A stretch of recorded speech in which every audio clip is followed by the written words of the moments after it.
Welcome to ForeverFit.tv, your online source for fitness, nutrition and lifestyle. Hey there, Miss. Kia ora. How you doing? Great, thank you. How you doing? I'm pretty good. Pretty good. What's happened in your last week? We've had a crazy week. It's been quite hard for us to get this episode in, hasn't it? Yeah, we've both been busy beavers between family and Father's Day and work and all of those other bits and pieces that jump into our lives. But it's a beautiful thing. Here we are. It is the beautiful thing of technology, and we can put things aside and whip ourselves on to get recording. Yeah, definitely. How's the incubation going? The incubation, yeah. Well, we're in just about 2 weeks to go, and All right. still feel fantastic. So that's really good. And yeah, the baby bump I really think has turned into a baby mini mountain. But Can we have a look? Not that they'd be able to have a look while they're on a podcast, but if you're watching this on YouTube, you might be able to see. Woohoo! Check that out. Love it. It is. Yes, I think I've cracked the 1 metre waistline. So Wow. yeah.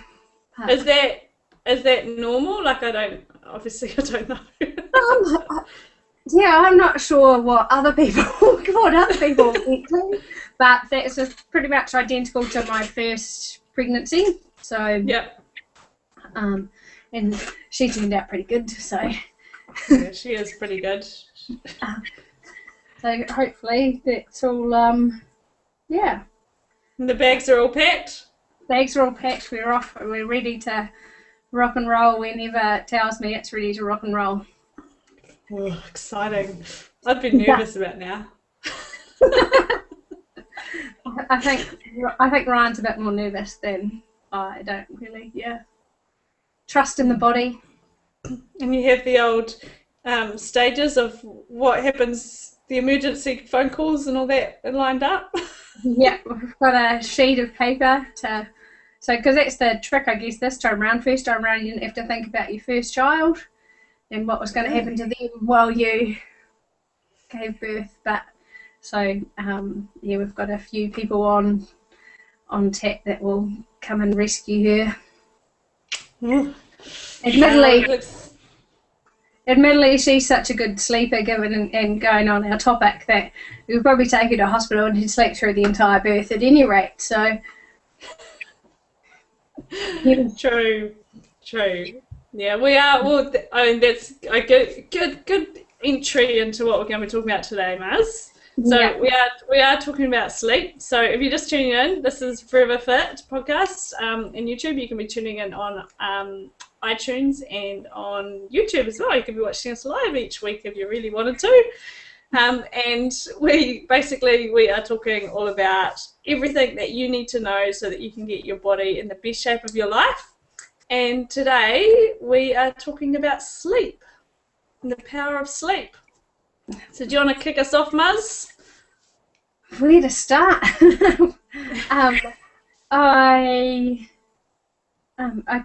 guess it's just such an important aspect, because without it you're missing out on that restoration, the rest, and then that just affects your functioning.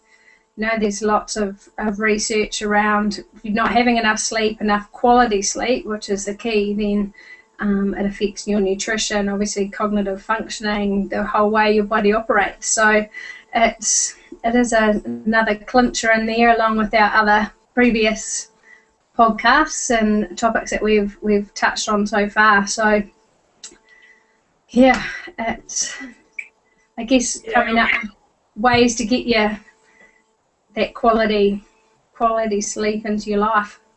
Yeah, no, definitely. I mean, this is raining home with me. Like 2 nights ago, I had what I thought it was Father's Day, so we made a yummy dessert. Had the in-laws around and made a chocolate dessert, and it was amazing, but there was some hidden sugar in there that I didn't know, and I didn't read the ingredients, and I was wired till 3 a.m. in the morning, and the whole next day didn't sleep. I probably got about 3 or 4 hours sleep just because this little tiny smidgen of sugar that I didn't read the ingredients, and basically that whole next day I was craving things. I just didn't want, just unmotivated, everything, and it was all just because of the sleep. The sugar was out of the system by then, but the sugar affected my sleep, and then the lack of sleep affected my whole next day, and even today, like it's 2 days later, I look like a bug-eyed person. Yeah.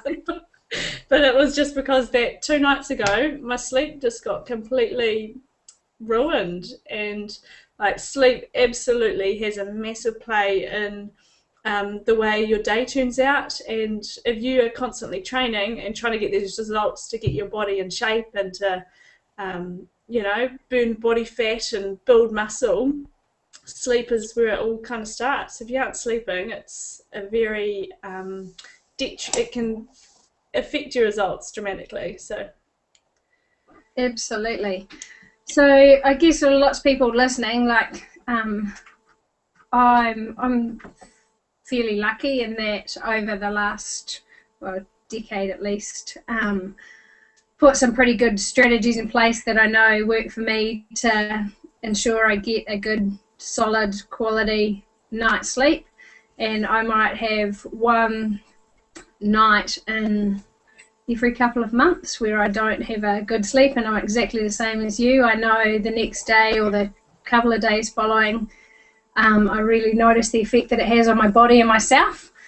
But aside from that, I've got things and patterns and processes in place. Some of it stems back to the food with you. Lots of it stems back to the hydration as well.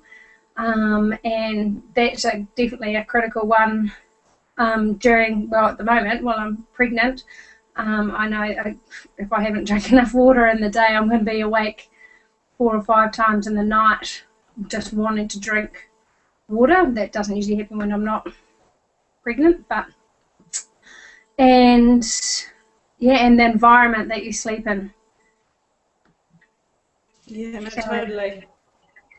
Like it's I guess we should talk about why sleep's so important. Is that as soon as you getting 8 hours of good quality sleep is exactly where you need to be starting. So it's all about making sure you find like that routine that you just said. You know what your routine is, and so it's understanding how are you going to wind yourself down. Like basically our body runs in rhythms, and like the earth and the sun comes up, we wake up. As the sun goes down, we go to sleep.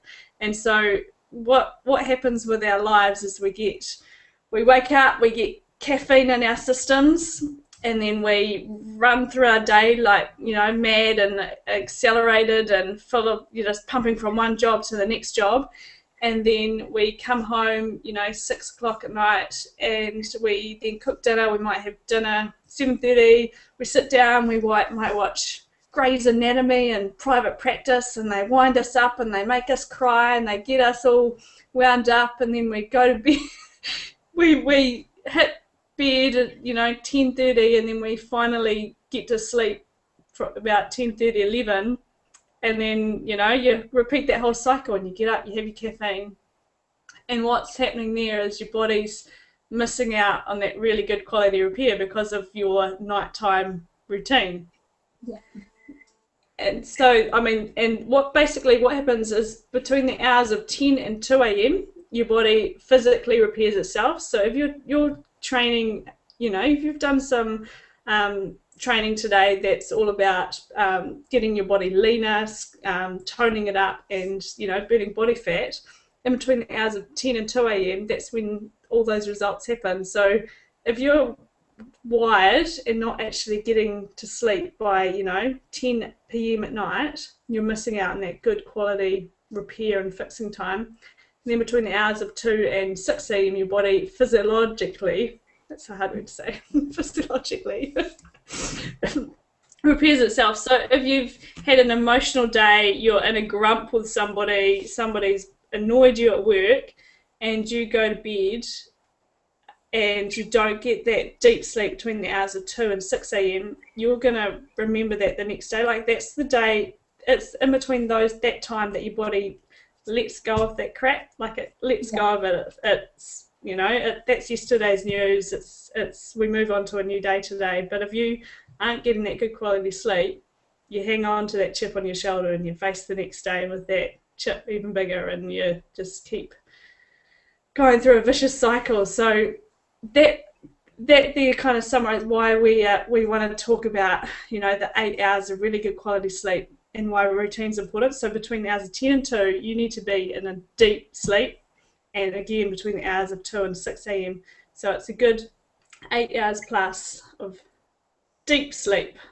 Yeah, definitely. And as you've alluded to, it's all hormonally driven, and it does mimic the sun. Here we go back to our ancestral roots, really, in that we should be living by the sun and the moon, and how much of an influence that can have or does have on your hormonal system, so that you then, as the levels drop off, you are getting ready for that good restorative sleep and the physiological and psychological, emotional repair, so that you can attack each day with that vim and vigour. Yeah, totally. And I guess, like, the thing people don't realise is that when we say you get that between 10 and 2 a.m., that means you're actually asleep. Right. And so that doesn't mean that you go to bed at 10 and you think, I'll set the alarm for 6. It's what do you need to do to make sure that you are in a deep sleep by 10 p.m. at night. And so there's all sorts of things that affect that happening. And so it starts with, obviously, your food. Yeah. So tell me about that, Maz. So, as with your chocolate Father's Day delight, and we also did a similar thing, and I can honestly say exactly the same, just about the same story, to be fair.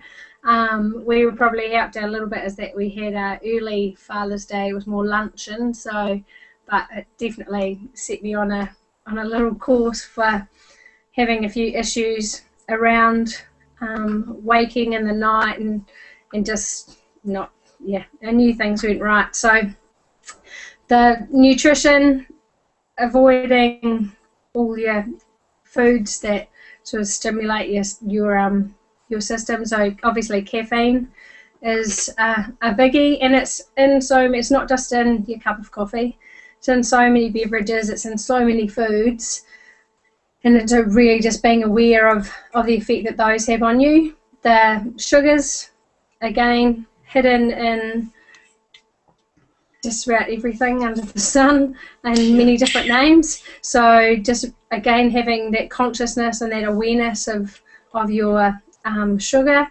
If your body's if you have some intolerances to food, then that's going to have an impact on how you sleep at night as well. How late you're eating. If your poor little body's you're giving it its last meal at 8:30, 9 o'clock at night, and then you're expecting it to be shut down by 10 o'clock, then the poor digestive system's just getting attacked from all fronts and not having the chance to do what it needs to do. So that's going to affect the way that you sleep, because your body's still trying to deal with what you've given it. And then I guess there's definitely that individual variation in food. So I know a lot of people, if they have dairy close to bedtime, it can have an effect, including freaky dreams. But and freaky dreams. Yeah, really knowing what foods, having that awareness, and it does come back to what foods work for you and what foods really don't, really listening to your body and starting to understand, which yeah, it is tough, and it is a huge part of how you're going to sleep that night. Yeah, and I guess it comes basically what like when you talk about timing of your meals, it's when it comes back to that whole listening to your body, like what do you need to do to get that good quality sleep? So tonight when you go to bed, have your dinner really early. And then say you have it at 6 o'clock. Don't eat anything from 6 o'clock till bedtime. And you might be a little bit hungry before you go to bed, but I guarantee you're going to have an amazing sleep. You're going to wake up feeling awesome, and then boom, you have your massive breakfast and you set yourself up for your next day. And then it's that kind of rhythm that you want to be creating. And if you find that, say, 6 o'clock's a bit too early, or you need a little snack, have a little snack just 7:30ish. That's just something really light that's just going to get you through that little hunger patch if you need to. But it's finding what works for you. And I know that I can't, 3 hours. I have to have 3 hours before bedtime. That's it. If I have something before, within that zone there, my sleep's ruined. Yeah. And I love my sleep, and if I don't get that sleep, then next day it's affected. So it's knowing what you need and just starting to really listen to that body. So if the thing is, having a sleep that's full of vivid dreams isn't a good sleep. And so it's a good sleep is a sleep when you wake up refreshed, and it's a good sleep that when you're ready to face your next day and you wake up happy. So starting to pay attention to your sleep and your food that you eat, and just starting to pay attention to those little wee things and finding out what works for you. Absolutely. Yeah, and so that, and if you do have that snack, like having to play with, is it more protein, fat based, and does that help you sleep better, or is it more carbohydrate based, and does that help you sleep better? Because again, that's where the individual variation comes in. Yeah. And we're all wired a little bit differently, but that can definitely play Yeah, totally. And it's all dependent on, like, what are your goals and what are, it's, again, it just comes completely back down to listening to your body and understand exactly what your body needs. So in terms, like I've just said, what my routine is basically like I try and have dinner 6 o'clock, and then I have, as I head into the evening, people who have lived with me just crack up because I'm so switched on to my routine. My routine does not get broken. And so dinner is like 6 o'clock, and then it's like herbal tea time, or I might have like some berry. If I'm really hungry, like 7:30, I might, after a bit of Shortland Street, might have a little bit of some meat, or like just something that I might have left over. But usually then it's herbal tea time, and then I am in bed. I am almost asleep on the couch at 9 o'clock, and then I take myself off to bed 9:30, and then it's boom, I'm asleep.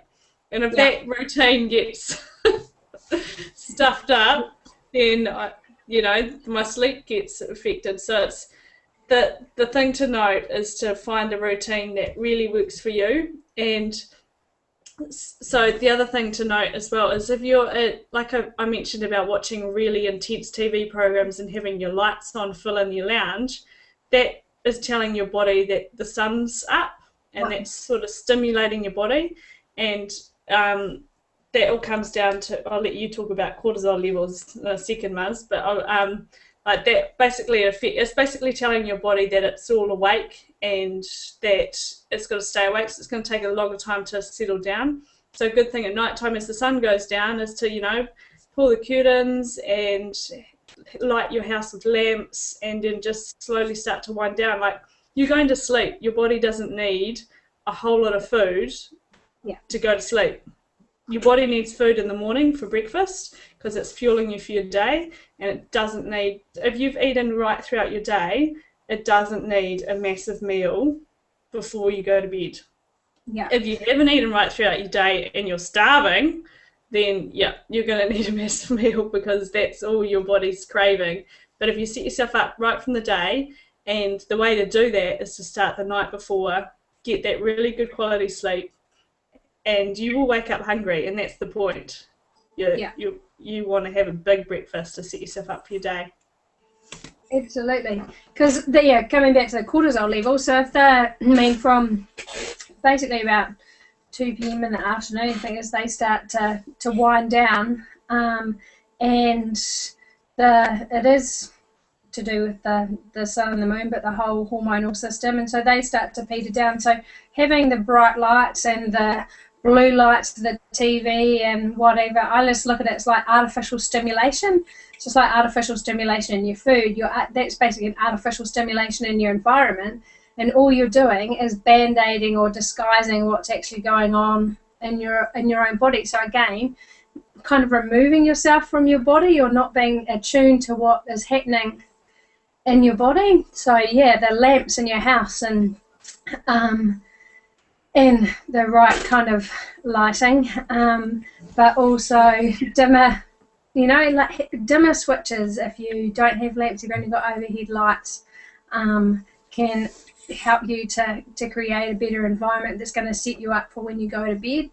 I'm pretty much identical to you, and in terms of that pattern, our dinner is at 5:30, just because of where we live. So 5:30 or 6 o'clock is dinner time, and then by at the moment sometimes I don't even make it to 8:30, but generally 9 o'clock I'm that same feeling. I just know that it's time for me to get horizontal, and I lie down, and it's not very often that I make it till 10 o'clock at night. Usually my Kindle's hit me on the head a few times by then, and lights out and off we go. It's happy days until and waking up.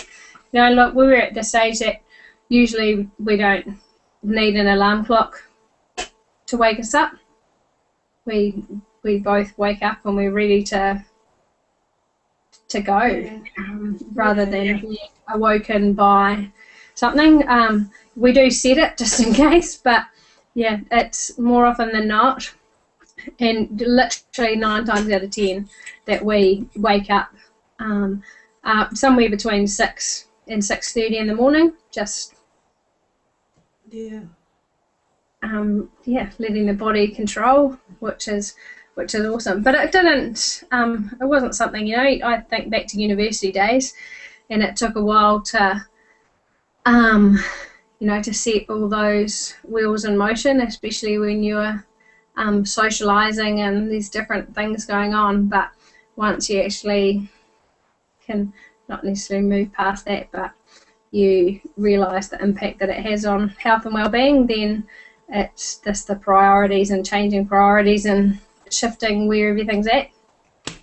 Yeah, and I guess people might be thinking, oh God, this is just this is such a it's so strict. But if sleep affects your hormones, it affects your adrenal system, it affects your results, and so that's why it is so important to understand your body and to understand what's going on, and how you run your day affects each and every day. So that's why it is so important, and why we are talking about this, because sleep is just so powerful, and it is important, and it is important that you do take notice of it and make it happen, that you get good sleep, because it's your health.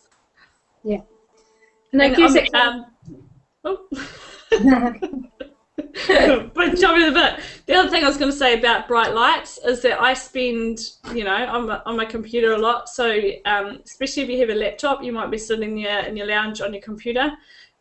Flux is a program that you can download for free, and what it does is you mentioned about the blue light, and Flux is a software that basically makes your computer a soft light. So if you're on your computer late at night you aren't being exposed to that blue light until, you know, bedtime. So having Flux on your computer, just Google flux.com or something, I think that's what it is, and you can just download it, and what it does is it adjusts your computer screen according to the day. And so right now my computer screen, it's 10 o'clock in the morning, it's bright, but if I was to be at night time tonight, it'll automatically adjust according to the light in the room, and so that's the light to the outside. So it's a really cool tool for you to use so that you're not being exposed to that blue light until bedtime. And I think that quite a few computers have got that, like, well, some, I know that my laptop's got that built in. So it does different things as the day goes on. It adjusts itself, and my keyboard adjusts itself as well. So if it gets darker, it gets brighter. Just to help me. It's okay. Know where my fingers are going. But I think that also, you know, like iPads and iPhones, tablets, all of those things, you know, it just means that people are often sitting in their lounges. They've got the TV, they've got their tablet devices, they've got their laptops. So it can be a bit of an overload. So it's also not only playing with the food, but also playing with when do you need to completely remove those things from your evening to ensure that your sleep is much better and you're getting that good 8 hours of restorative sleep. Yeah, so it's finding, like see, coming back to that routine, what do you need to do so that you fall asleep? Like some people you might find that you just have to turn that TV off at 8:30, and then you might need to have you might have your shower in the morning, you might have a shower at night time. Whatever you do that winds you down, do you read a book? Do you need to have something really warm, like drink a herbal tea? It's finding all those little wee things that basically shut you down. As the sun goes down, so should all the stimulus in your day, so should everything, so that as soon as bedtime rolls around, you are able to get that deep sleep and get a really good quality sleep throughout the night. And that should be an undisturbed sleep. That should be a sleep where you go to sleep, you have that 8 hours good quality sleep, and you wake up feeling refreshed. And so I guess that leads us perfectly into how do you make sure you get a deep sleep. Apart from the food and things, but there's certain things that you can do to your room to ensure that you get a deep sleep. Yeah, so it comes back to those stimuluses, like look at in your bedroom, what electronic devices do you have in your bedroom that could, again, be, you're not aware of the effect that they actually have. So electric alarm clocks, phones charging, televisions, basically any electrical device, you want to try and get rid of those out of your room. And that's definitely the first step. The second one is investment, if you don't have already, and depending on where you live, this is critical, in blackout curtains. And making that room like a cave for hibernating in. You know, that's what you're trying to create, really, is your cave. We're going back to those times. And then also what you sleep in and what you sleep under.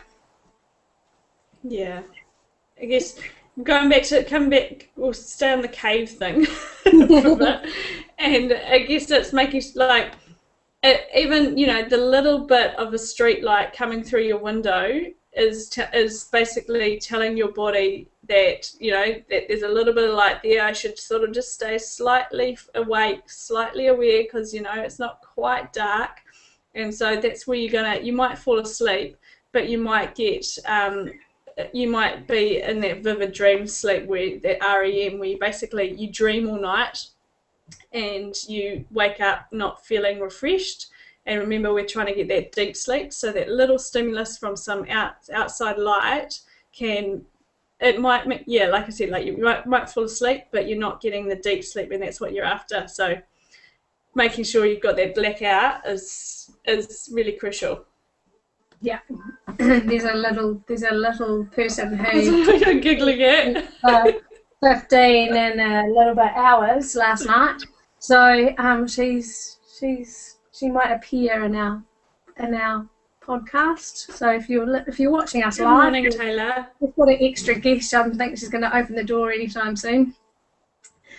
Yeah, and I noticed with when we moved into this house, in her bedroom, she didn't have blackout curtains, and particularly around daylight savings time, which can always be difficult. And I think is like when children don't understand, all of a sudden someone changed the clock on them, and like we put blackout curtains into her room, which was around the same time we moved in, and that made a huge difference. But and our room has blackout blinds plus blackout curtains, so it's the penultimate cave. These days.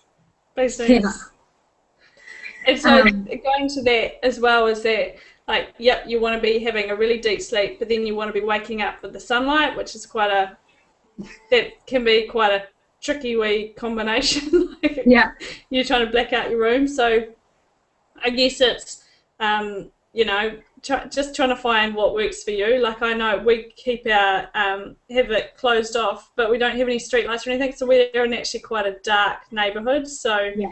Our house actually gets dark when it is dark. So there's no actual external things happening. But when we were living in another place, we did, we'd have the hallway, the door to the hallway open, and so then that light would be coming in through the lounge, and that light would then come into our bedroom, and so we were waking up with the daylight, but we're also getting that deep sleep by making sure we're shutting off the street lights with the curtains and the big blackout. So it's just finding what works.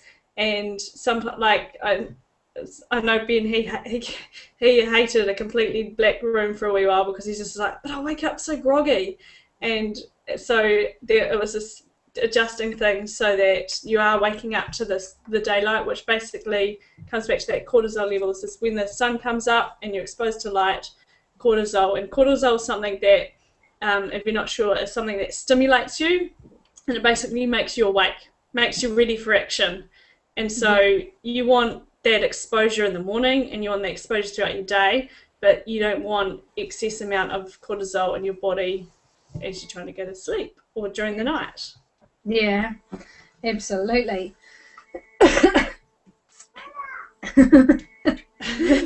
So the other wee thing that I is quite a powerful tool to know as well is that when you go to bed, and if you are somebody who wakes up in the middle of the night and you quite often and you need to go to the toilet, the thing with going to the toilet is to make sure that you go to the toilet without turning the lights on, and so that you walk through, because if you're turning the lights on, it's basically you're getting a big dose of that light exposure in the middle of the night.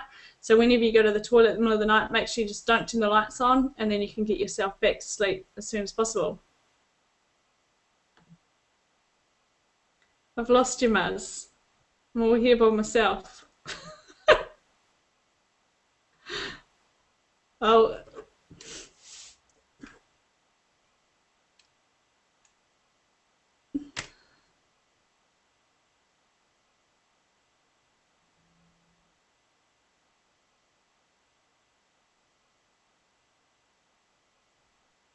Oh, I don't know where she's gone, so we'll just edit this out and come back to it.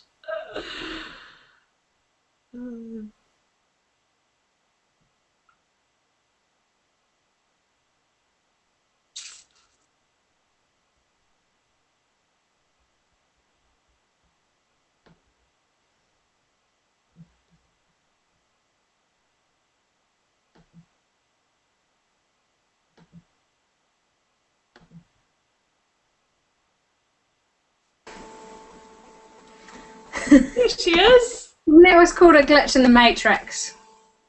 Just Taylor coming and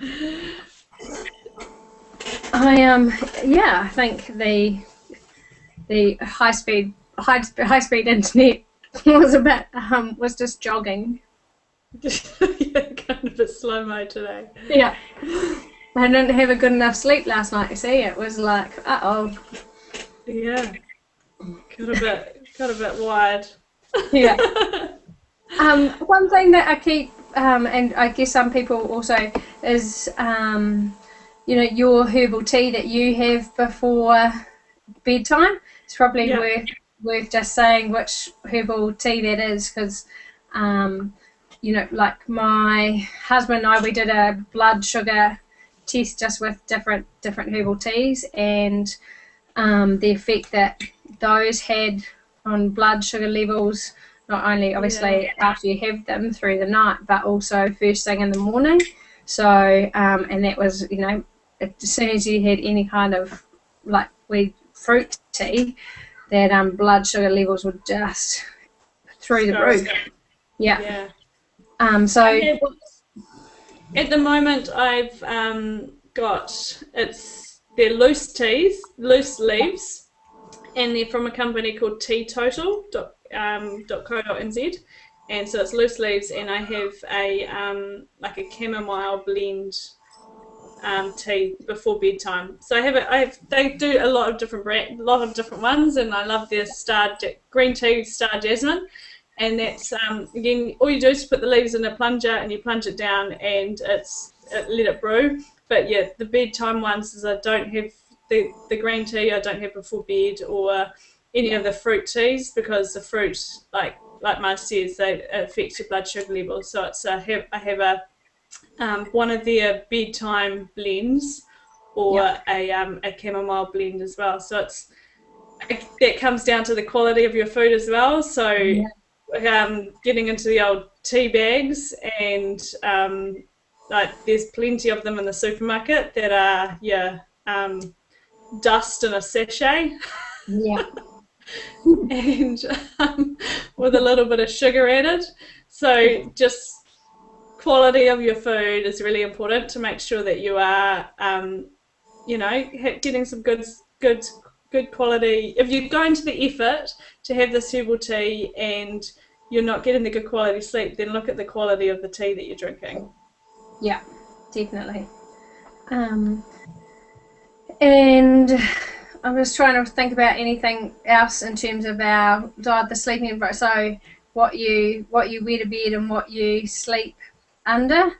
So I guess that all just comes back to the temperature regulation, which is also really affected by your hydration throughout the day as well. So, probably the most common thing I hear about from people in terms of sleep is I always have to get up to the toilet. And there's a couple of things there. Did you actually wake up because you needed to go to the toilet? Did you wake up because you were either too hot, usually too hot, and so or too cold, and that's what's woken you up? And then you just go to the toilet because that's an aside. But it's definitely quite a common thing, is people saying I have to get up to go to the toilet all the time, which to me is an automatic sign that their hydration throughout the day just isn't quite right, or that the bedding they've got on their bed is just probably too great. Right. So what sort of bedding would you recommend? Like, what sort of bed? Not recommend. Do you know what I mean? Like, yeah. It's I guess it's more to do with the temperature. I mean, ideally you want to go for natural fibres and products in terms of your bedding, but it's just like how much, if you're wearing thick jammies and all kinds of things to bed, then plus you've got a duvet on, and your room is quite warm. So part of going to sleep is about the drop in your basal temperature, because that's how we go to sleep. So if it's too high, then again that's going to affect the quality of your sleep, and dehydration, it also affects that basal temperature. So if you're waking up during the night having to go to the toilet all the time, often it's just going to be that you're actually too hot, so your hydration throughout the day might not have been good enough, or that you were just a bit super hydrated. Maybe a little bit too much before you went to bed as well. So it just comes back to the same as the food, making sure that hydration is consistent throughout the day. Yeah, and I mean that's just made me think as well, also about the air quality in your bedroom, to make sure that in the morning when you're getting up and having breakfast, air your room, open the doors, open the windows. I mean, you've got if you leave to go to work, you've still got half an hour while you're having your breakfast. Air your room out. Yeah. And get some air going through there. And when you sleep, if you've got a small bedroom, there's nothing worse than that stuffy, hot feeling, and that absolutely affects the quality of your sleep. So getting air into your room while you're sleeping is really important too. So if it just means a hallway door open, then that's fine. But even through summer, I know that I notice a big difference if I sleep with the window open or the window closed. I can't quite do that in winter, but in summertime, it just makes such a difference just to have the window open a little bit. Yeah. And again, I put a thing on my social media this morning about lessons that we learn from children. But one of the things with when you have a child is about that consistency of temperature in their bedroom. And there's lots of studies around having that 18, 19 degree temperature in your bedroom, and it being consistent throughout the night. And so it's trying to just play with those things as well. Yeah, definitely. The other thing as well is just we didn't really touch base too much about, like we said, not having caffeine. So you and I both love caffeine, but we know exactly when an exact time point that we stop drinking it. So do you want to let people know what that time, like the timing of that is? Yeah, I honestly, because what's the half-life of caffeine? Is about 8 hours. So, but literally, I don't really have any caffeine after midday, to be fair. I might occasionally, but for me, I do enjoy a long black coffee, an organic long black coffee, but it's I just love the taste of coffee. So I've worked through trying to find, because the problem with decaffeinated coffee is that sometimes the chemical process to actually make it decaffeinated is 10 times worse than the going with a good organic coffee. But yeah, so half-life of coffee, 8 hours. Yeah. And so all that again affects your sleep. So basically you want to be working backwards, so it's 8 hours from 10, so 2. Yeah. Right, 2. Yeah. So 2 p.m. in the afternoon would be when you'd want to have your last coffee, because it takes that long for it to get out of your system, and you want to make sure that you're not going to bed wired. And so if you're having a lot of caffeine throughout your day, then it's for every 100 milligrams of caffeine, you're 100 milligrams, 100 to something like that. You guys can let me know if I stuff that up. So basically, for every 100 mils, it takes 8 hours for you to metabolize. So if you're having 5 cups of coffee in the morning, then that's a lot of caffeine in your system for your body to metabolize. So it's again comes down to timing of your meals, why you're having the coffee, and making sure is running off caffeine affecting your sleep, and are you fatigued, and are you not getting the results that you're after. So it's all just again listening to your body and knowing what you need so that you can be getting the results. Hello, Taylor. I don't like it. You don't like it. She had a breakfast smoothie this morning, so with almond milk and blueberries, and she's it's all gone, but apparently she doesn't like it. I think she gets confused. I don't like it and I'm full are the same thing. So, yeah. Brilliant. Bless her. Hey, well, I think that's kind of we've covered quite a lot there on sleep. We have. And again, a big topic. And it's key. Our extra host for you get a bonus host today. Yeah. And it's I guess the only thing we haven't really touched about is strategies when you just really can't get to sleep. Yeah, true. And different ideas around that. And so whether we blast into that bit now or to go. Yeah. So it's often it comes back to that whole thoughts. You go to sleep and you go to bed and you can't get to sleep because there's too many things going on in your mind, which comes back to our whole thoughts thing that often you just need to write that stuff down so you can actually deal with it and move it from the right side of your brain to the left side of your brain and make it cognitive and just move on past it. Other couple of things is if your mind is going in a where it's about trying to bring in some of the other senses to dull that one or put that one at rest a little. So it might be thinking about something that you can hear, and hopefully it's not douche, douche, boom, boom, your next door neighbours with their music. It's like not learning RPM before you go to bed. Yeah, that's probably not going to assist, but like thinking, awesome if you can hear sounds of nature, but just to try and switch off what's going on in your mind.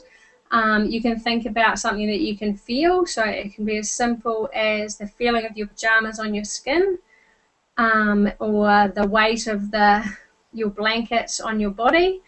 So all you're trying to do is just close down one of your senses that's a little bit overactive at the moment or at that time. Thinking about something that you can see, and this is the one that I use. So I actually, if I'm having trouble my once in every 2 months going to sleep, I think about the colour black and I visualise the colour black, and that's just my little thing that I do. So people visualise sheep jumping over gates. That just makes me I think about sheep when I do that, so that doesn't help me. But so it's what you can see or what you can feel, what you can see or visualise. I don't mean opening up your eyes and looking at the stuff in your cave. What you can hear, and to hopefully try and put that other with the sense that's overactive. It works the same way. If it's something that you're feeling on your own body that's not working, then you need to just switch on one of the other senses to help counterbalance. But that's one strategy that what works. But yeah, I find that whole visualizing and thinking of something. So in my case, it's black, but for you, it could be something quite different. Has an almost immediate effect on, and writing down whatever's gone active NATO in my brain. Yeah, and I guess it comes back down to that, what got you there in the first place. Like, if this is something that's been repeated a lot and you're noticing the pattern, then coming back to, okay, what's got me here and what can I do tomorrow night to not head in the same direction. So for example, if you if you're working and you're working late tonight and you're answering emails and they keep coming in, and that then you're going to bed just thinking about, did I answer that right, or just things along those lines. If you're going to bed thinking about work, well then it's what do you need to do? Do you need to be shutting that computer down another half an hour early so that you sit on the couch, or you sit in bed and read a book, and you read a book that's a novel about nothing, or it's just finding those what strategies like that set you up so that you are getting that sleep, and so that you can make sure that you don't repeat patterns, because that's something that as humans we get addicted to doing the same thing over and over again. So actually taking that moment to think, I can't get to sleep, and this is becoming a problem. Like I can't sleep. So what are you going to do to change your patterns and routines so that you are getting that sleep? Yeah. And so, yeah, there might be that one moment at night time when you just go, I need to find a new way of switching off at night. So that might be that night that you decide, right, what am I going to do tomorrow night to make this all different? Yeah. And the other thing I keep thinking about is that, your repair, so between 10 and 2, like the physiological versus the psychological. And I often am drawn back to clients that I've worked with who have really quite high-powered, stressful jobs, who are often entertaining till late at night, and they always seem to get that because they still can operate at quite a high cognitive kind of level, and they do quite well, but they always seem to get their psychological sort of repair. But I always notice with those people that they, not always, but yeah, it's a gross generalization, quite often they have issues with their body in terms of injury, and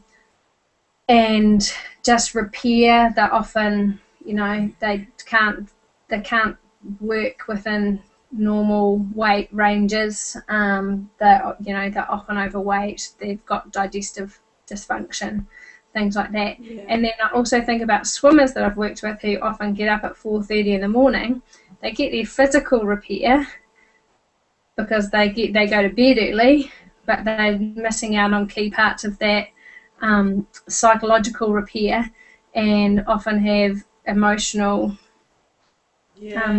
issues or cognitive issues in terms of study and things. So it's just, it just really hammers home to me how important that time and that 8 hours is. Like it's that whole injury thing which you just touched base on is so important. Like somebody's got like a niggling knee problem or back problem, or something just so little, even a scar or a scratch that's taking a long time to heal. If you aren't getting that sleep, that it's just going to keep dragging on and never repair. And so then you sort of start popping pills because you think you should be having, I don't know, some joint supplements and things like that. But if you actually come back to the basics and make sure you're getting that really good sleep, then your body's actually getting, and good food. But we're talking about sleep today, so but it's, that's how your body's going to fix itself. So it's not popping the pills to fix the joints and things. It's making sure you get that sleep so that your body can actually physically repair itself, because it knows how to do it. It's smart, and it knows that it's trying to, but you're not helping it by getting to bed on time. Yeah, absolutely. Oh, gosh, we could go on for a long time, couldn't we? I think we've covered quite a lot there.